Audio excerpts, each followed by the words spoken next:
Nous allons maintenant entamer la leçon 3 qui concerne la Bible. Mais ces choses ont été écrites afin que vous croyiez que Jésus est le Christ, le Fils de Dieu, et qu'en croyant vous ayez la vie en son nom. Jean 20. La Bible est l'outil indispensable du chrétien que vous êtes, car c'est en elle que vous irez chercher la connaissance de Dieu et la manière de le respecter. Première question, pourquoi la Bible a-t-elle été écrite ? Comme vous le voyez, la Bible existe pour atteindre votre objectif, croire en Jésus. L'être humain se pose maintes questions importantes en ce qui concerne son existence. D'où viens-je? Pourquoi suis-je sur Terre? Pourquoi tant de violence? Qu'y a-t-il après la mort? Les réponses à ces questions sont données dans la Bible. C'est Dieu lui-même qui nous révèle ses secrets. La Bible est ainsi votre mode d'emploi pour votre vie de tous les jours. Quels autres noms sont donnés à la Bible? Voyez dans Matthieu, chapitre 22, verset 29. Hébreux, chapitre 4, verset 12. Psaume, chapitre 19, versets 8 et 9. Le mot Bible signifie simplement livre. Il est une transcription du mot grec, mais Dieu définit sa révélation d'une manière plus précise. Dans 2 Timothée 3,16, il est dit « Toute écriture est inspirée de Dieu, et utile pour enseigner, pour convaincre, pour corriger, pour instruire dans la justice. » Qui est donc à l'origine de la Bible? Dans 2 Pierre 1, 20, 21, il est dit « Sachant tout d'abord vous-même qu'aucune prophétie de l'Écriture ne peut être un objet d'interprétation particulière, car ce n'est pas par une volonté d'homme qu'une prophétie a jamais été apportée, mais c'est poussé par le Saint-Esprit que les hommes ont parlé de la part de Dieu. » Comment expliquer que ce soit Dieu que nous considérons comme unique auteur de la Bible? En réalité, Dieu a fait connaître ses pensées aux hommes. Chacun a alors rédigé selon son propre style, faisant de la Bible un ouvrage vivant et agréable à lire. C'est donc bien Dieu qui est l'auteur de la Bible. La Bible traverse le temps. Elle garde donc toute sa valeur aujourd'hui. L'herbe sèche, la fleur tombe, mais la parole de notre Dieu subsiste éternellement. Ésaïe 48. Le ciel et la terre passeront, mais mes paroles ne passeront point. Matthieu 24, 35. Que peut-on dire de la durée de la Bible? S'agit-il de la même réponse dans chaque passage? Mais la parole du Seigneur demeure éternellement, et cette parole est celle qui vous a été annoncée par l'Évangile. Qu'ajoute Pierre par rapport à Ésaïe et Matthieu?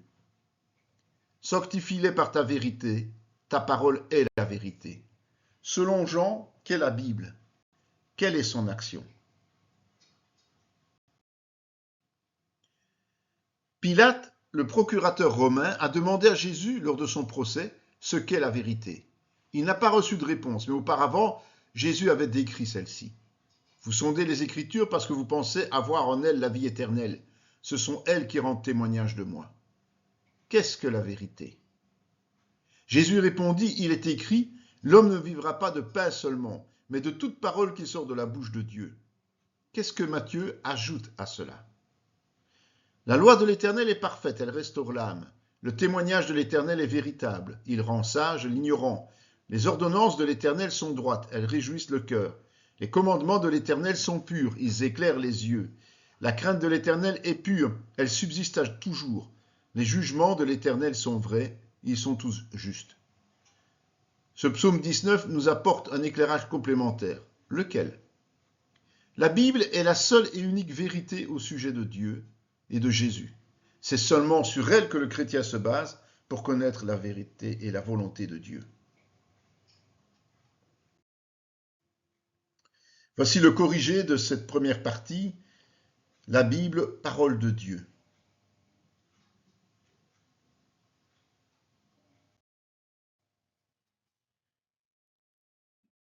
La Bible nous raconte que, alors que l'homme a été créé parfait pour vivre en harmonie avec Dieu, le péché s'est introduit dans sa vie par sa désobéissance. Cette révolte a entraîné sa perdition, loin de la face de Dieu. Nous sommes donc tous pécheurs par nature, c'est ancré au fond de nous, incapables de faire le bien en permanence. Pour cela, nous avons vu que nous méritons tous la mort, c'est-à-dire la séparation définitive avec Dieu. Mais au fond de lui-même, l'homme continue à sentir le besoin vital d'une communion avec Dieu, même s'il ne le comprend pas. C'est pour cette raison que Dieu, dans un élan d'amour incroyable, a établi un plan pour nous racheter, croire en Jésus qui a payé le prix à notre place. Ainsi, l'Ancien Testament annonce la venue de Jésus, Fils de Dieu, sur la terre, tout en démontrant les capacités des hommes, même pilotés par Dieu au travers d'envoyés exceptionnels, à se comporter correctement. Ensuite, le Nouveau Testament donne le récit de la venue de Jésus et annonce ce retour triomphal à la fin des temps, tout en révélant le nouveau mystère, l'Église dont chaque chrétien est membre. Jésus est donc le point central de la Bible. Nous étudierons tout ce qui concerne sa personne un peu plus tard. Le contenu de la Bible. Prenez une Bible dite protestante, par exemple une version de Louis II. Il en existe plusieurs versions révisées. Une Français courant, une Semeur, une Esprit et Vie. Si besoin, faites-vous conseiller par un chrétien averti. Dans cette Bible, cherchez la liste des livres présents. Lorsque vous l'avez trouvée, répondez aux questions suivantes. En combien de testaments est-elle divisée? Combien de livres composent la première partie, c'est-à-dire l'Ancien Testament, et le Nouveau Testament? Les livres de l'Ancien Testament sont répartis en diverses catégories, lesquelles? Et ceux du Nouveau Testament. Ainsi, la Bible est composée de 66 livres, le canon, répartis en 2 testaments de 39 et 27 livres. Certaines versions en contiennent plus. Ces ajouts sont appelés deutérocanoniques, second canon, ajouté au XVIe siècle après la scission de la Réforme par les catholiques, et apocryphes hors des Écritures par les protestants. Ils ont certes une valeur historique intéressante, mais ne doivent pas être considérés comme faisant partie de la vérité révélée par Dieu au travers des hommes.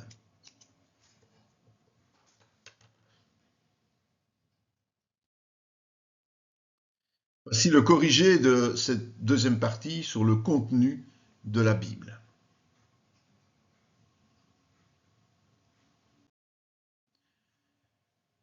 Utiliser la Bible, c'est le troisième point.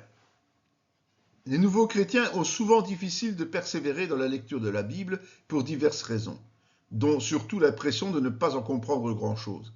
Les chrétiens plus matures sont régulièrement dans la même situation, mais pour d'autres motifs, certainement moins louables. Or, il est impossible de marcher dans les voies de Jésus si nous ne nous imprégnons pas quotidiennement de la vérité. Notre professeur est le Saint-Esprit. Nous allons vite comprendre que nous sommes incapables de déceler les mystères de Dieu écrits dans la Bible si nous sommes orphelins de son esprit. Pour répondre à ces questions, nous vous invitons à prendre la première lettre aux Corinthiens, chapitre 2, versets 10 à 16. Que fait l'Esprit concernant Dieu? Qu'est-ce que cela signifie? Que fait-il ensuite? Pourquoi est-il indispensable pour cela? Qui est incapable de comprendre les choses de Dieu? Pourquoi? Qui est capable de comprendre? Qui est ce type d'homme? Pourquoi? Dans quel but? Mais encore.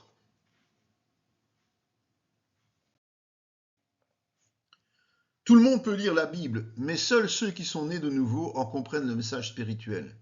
Nous parlerons plus longuement du Saint-Esprit un peu plus tard. Voici donc le corrigé du point 1 d'utiliser la Bible, notre professeur, le Saint-Esprit.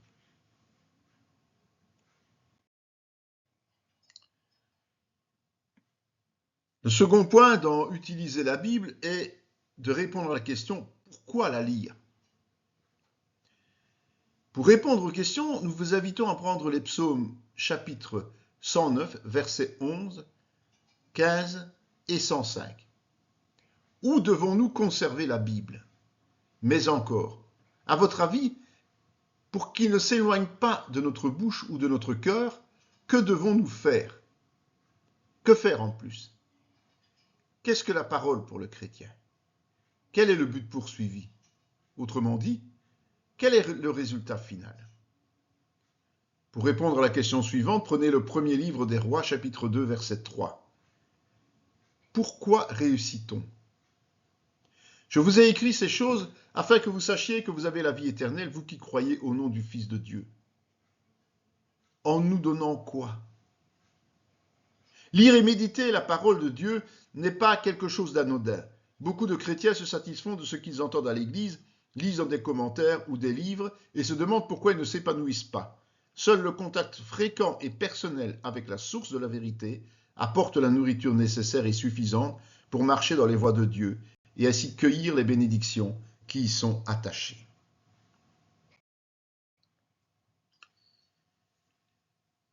Ces Juifs avaient des sentiments plus nobles que ceux de Thessalonique.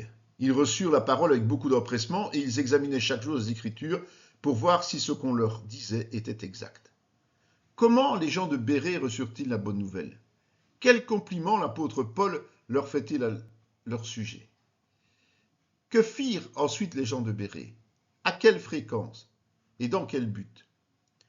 Toute écriture est inspirée de Dieu et utile pour enseigner, pour convaincre, pour corriger, pour instruire dans la justice, afin que l'homme de Dieu soit accompli et propre à toute bonne œuvre. Qu'enseigne Paul à Timothée? À quoi sert-elle? Et l'objectif final? Expliquez cela avec vos propres mots. Nous pourrions penser que l'apôtre Paul était au-dessus de tout soupçon quant à la connaissance de la parole et à sa prédication. Pourtant, il ne se vexe nullement du fait que tout ce qu'il dit soit contrôlé scrupuleusement par ses auditeurs. Dieu lui-même regrette le manque de connaissance de son peuple. Mon peuple est détruit parce qu'il lui manque la connaissance. Puisque tu as rejeté la connaissance, je te rejeterai, et tu seras dépouillé de mon sacerdoce. Puisque tu as oublié la loi de ton Dieu, j'oublierai aussi tes enfants. Voulez-vous être de ceux que Dieu bénit abondamment, même dans la persécution, ou de ceux qui n'avancent pas au point de périr spirituellement? Faire du bien à ton serviteur pour que je vive et que j'observe ta parole. Que demande David à l'Éternel? Voulez-vous la même chose? Alors demandez-lui et allons-y. Pour lire la Bible, vous pouvez vous aider de guides, tels que celui que vous êtes invité à suivre durant ces études. Plusieurs éditeurs sortent des feuillets pour parcourir toute ou partie de la parole en un an, par exemple. Voici donc le corrigé du deuxième point d'utiliser la Bible. Pourquoi la lire?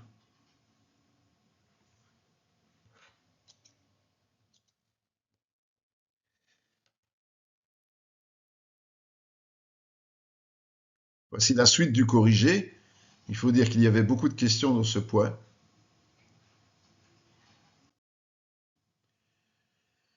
Le troisième point est où et comment trouver une référence. Chaque fois que vous voyez une donnée du type Jean 2, 17, vous êtes invité à prendre votre Bible et à faire une recherche personnelle. Si vous ne possédez pas de Bible, n'hésitez pas à en demander une auprès de l'Église qui vous accueille. Chaque livre porte un nom. Dans notre exemple, il s'agit de celui de Jean. Il est rangé à une place précise qui peut toutefois varier en fonction de la Bible que vous possédez. Une table des matières se trouve au début de la Bible. Consultez-la pour situer la position du livre que vous recherchez. Faites attention que parfois certains livres portent le même nom. C'est le cas par exemple de Jean, qui a écrit non seulement un évangile, mais aussi 3 épîtres ou lettres qui portent le même intitulé. Pour différencier ces dernières, le nom est précédé d'un chiffre. Ainsi, l'évangile porte le nom sans chiffre devant, soit Jean. La première lettre est appelée 1 Jean, la seconde 2 Jean, la troisième 3 Jean. Souvent aussi, les références au titre des livres sont abrégées selon l'auteur. Les Bibles comportent des tables d'abréviation avec en vis-à-vis les noms en entier. Ainsi, Jean s'écrira souvent JN. Pour vous familiariser avec votre façon de présenter une référence, un tableau de correspondance se trouve dans les annexes de cette étude.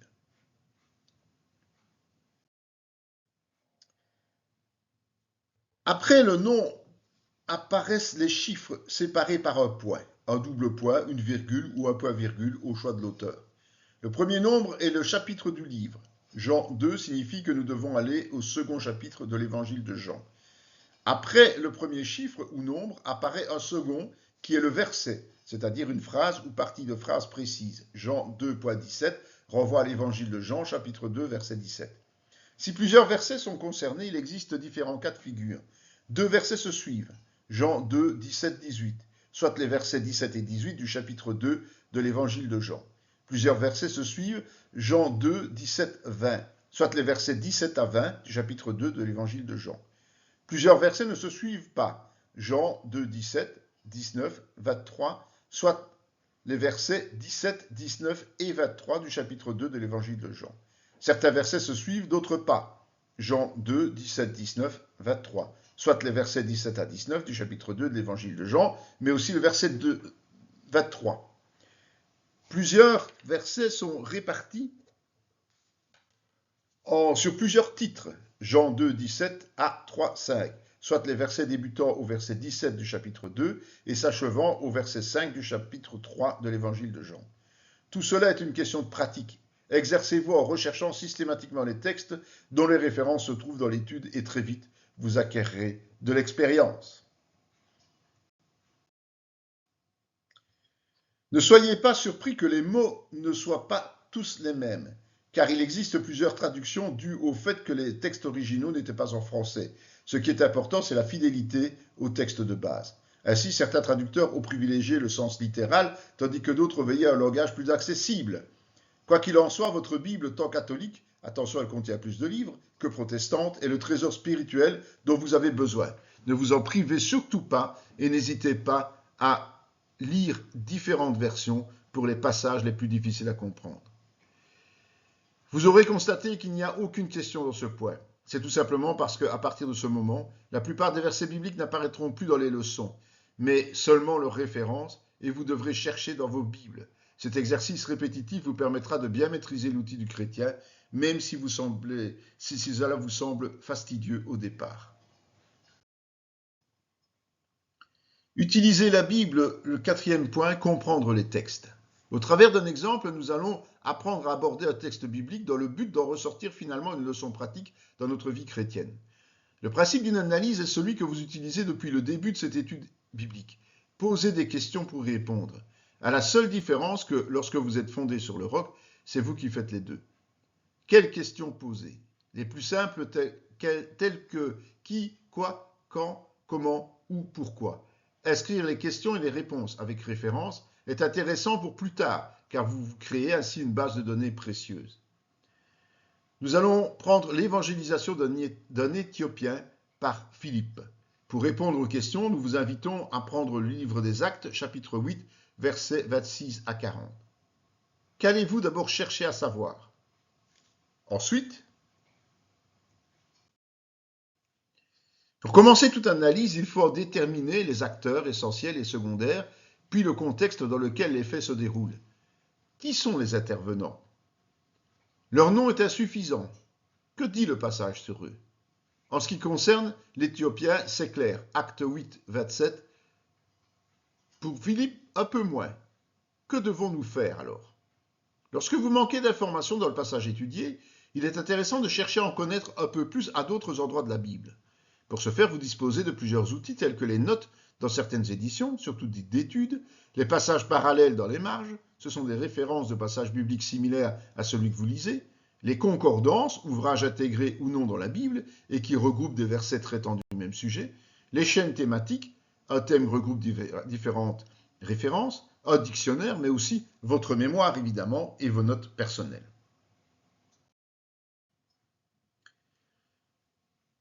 Pour répondre aux premières questions sur qui est Philippe, nous vous invitons à prendre le livre des Actes, chapitre 6, versets 1 à 6 et chapitre 8, versets 1 à 9. Qui était-il? Notez la référence. Pourquoi est-il choisi pour le service? Notez la référence. Pourquoi était-il à Samarie en ce moment-là? Notez la référence. Chapitre 8, versets 26 et 27. Que lui demande l'ange? Obéit-il? C'est ainsi que les deux personnages vont se rencontrer. Pour répondre aux questions suivantes, nous vous invitons à reprendre le livre des Actes, chapitre 8, versets 26 à 40. Concernant l'Éthiopien, quels sont les détails qui montrent qu'il est sensible à Dieu? Pour vous aider, cherchez ce qu'il est venu faire à Jérusalem et ce qu'il lit sur son char. Donnez les références. À votre avis, que fait-il sur cette route? Donnez de nouveau les références. Nous continuons toujours dans le livre des Actes, chapitre 8, versets 26 à 40. Qui donne un ordre à Philippe?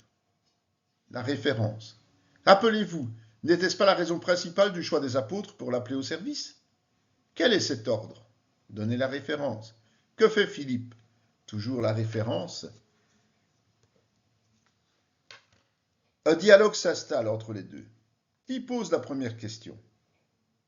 Quelle est cette interrogation? Donnez la référence. Comprend-il? Pourquoi? Encore une référence. Que fait-il alors? La référence. Après avoir lu le texte d'Ésaïe, quelle question pose l'Éthiopien? La référence. Cela démontre à souhait qu'il ne comprend effectivement pas les Écritures. Retrouvez le texte d'origine dans Ésaïe. Qu'annonce Philippe à partir de ce texte? Donnez la référence. Que désire l'Éthiopien? Toujours la référence. Quel préalable pose Philippe? Référence.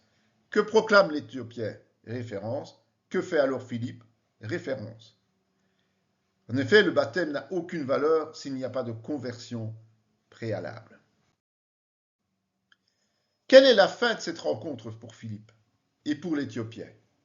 Toutes les questions posées et les réponses apportées vont maintenant vous permettre non seulement de comprendre, mais surtout d'appliquer ce que vous venez d'étudier.